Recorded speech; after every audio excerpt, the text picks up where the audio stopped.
I'm Lucie Fink, and this is 5 Days of Creativity.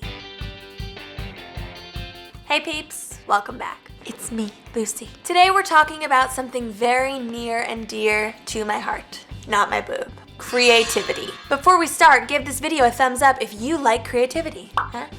Everything I produce is an exercise in creative expression and idea generation and imagination expansion. But sometimes I hit a wall and I'm like, what the?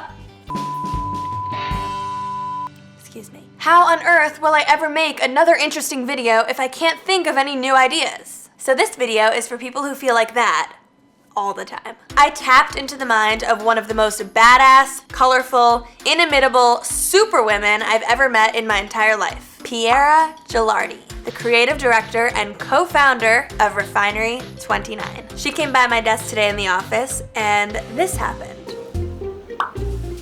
Hi Lucie. So my first tip for you is to spruce up your space and surround yourself with inspiration. I'm looking at your desk and it's pretty bland. I think that you could do better. Let me show you my space. Welcome to my office. Wow. Piera's office looks like a unicorn had explosive diarrhea. That sounds really disgusting, but I meant that in the best way possible. So having all this visual inspiration around me helps me to come up with ideas, and it kind of triggers little thoughts. She has beautiful framed pictures all over the place, plants, tons of tchotchkes, candy, artwork, toys, games, you name it. So after seeing her interior design, I went to work myself on a much smaller scale. I went to the plant district and bought brightly colored cacti to line up in a row. I used hot pink gaff tape to line my computer monitor, hung up some brightly colored ice cream prints, and put twinkling lights everywhere. And now going to my desk every morning is almost like taking a mini journey to the most creative and imaginative part of my brain. Wow, Lucie, so much better. This is awesome. Give me a high five.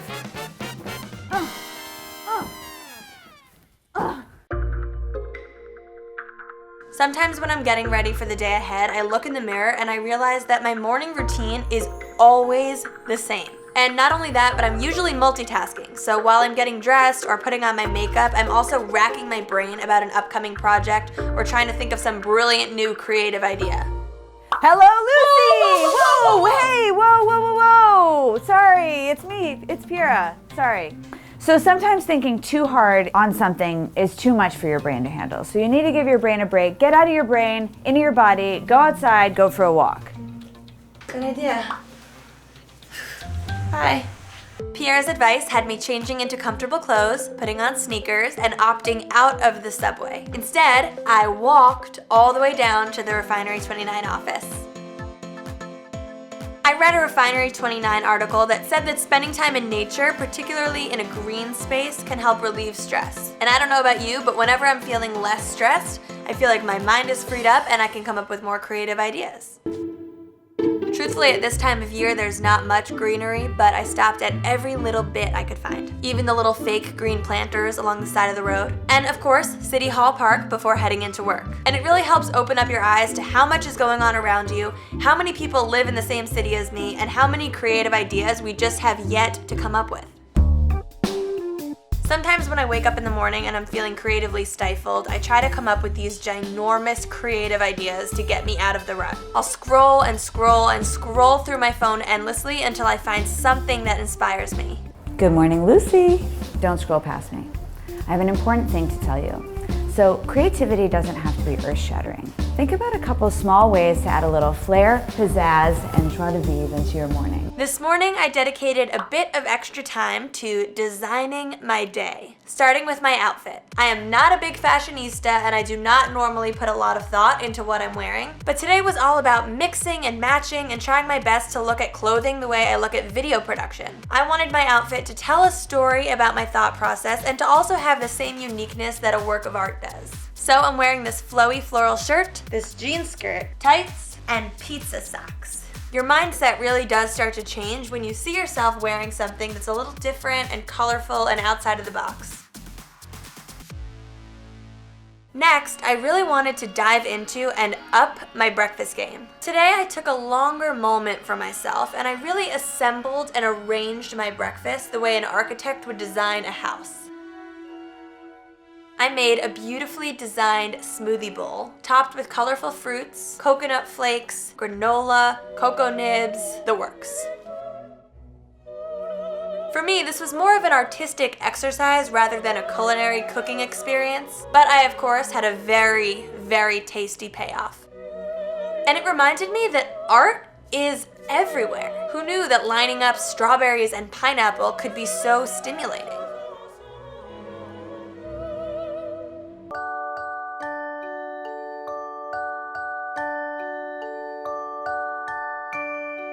So inspiration is really different for everybody. It's kind of like dreams, it's slippery, it's weird, you don't know what's gonna work. So, for example, for me, museums are really inspiring. How do you feel about museums? They're okay. See? It's different for everybody. So it's so important that you think about what really makes you tick, what makes you feel inspired, feel energetic, feel excited, just have so many, whoa! Sorry. Huh?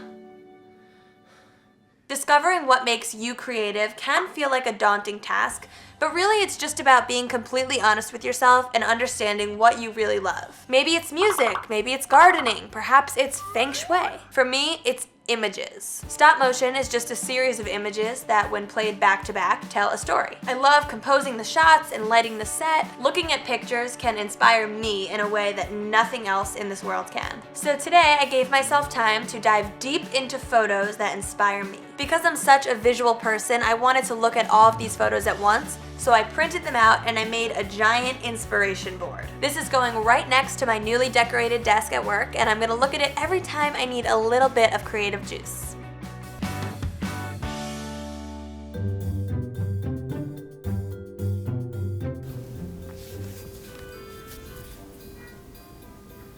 What are you waiting for, Lucie? I'm waiting for Piera. Isn't she gonna like pop in or something? Land on my shoulder? Sit on the couch? No? Since Piera wasn't showing up, I decided to round out the week trying out some tips of my own. Something that I know I love to do when I'm feeling creatively stuck, or really just all the time, is listen to motivational speeches and podcasts. Hey Lucie, it's me, Piera, and you're listening to Piera's podcast. I'm just kidding. I don't have a podcast. Not yet, at least. You thought I was going to leave you hanging. No way. I just wanted to push you to figure out what your tips are, and you killed it. Great tip. I love podcasts. My personal favorites right now are Making Oprah and the TED Radio Hour. So you see, there are a million ways to live more creatively, and many of them are really simple. After learning from Piera this week, I'm so excited to implement her tips into my daily life. And she's also inspired me to look for creativity in obscure places, like a smoothie bowl. I would love to hear your tips, so comment below, share this video with a friend in need, and let me know what you want to see next time on Try Living with Lucie. Bye! Hey guys, thanks for watching. Click here to subscribe to us on YouTube and here to watch another episode of Try Living with Lucie.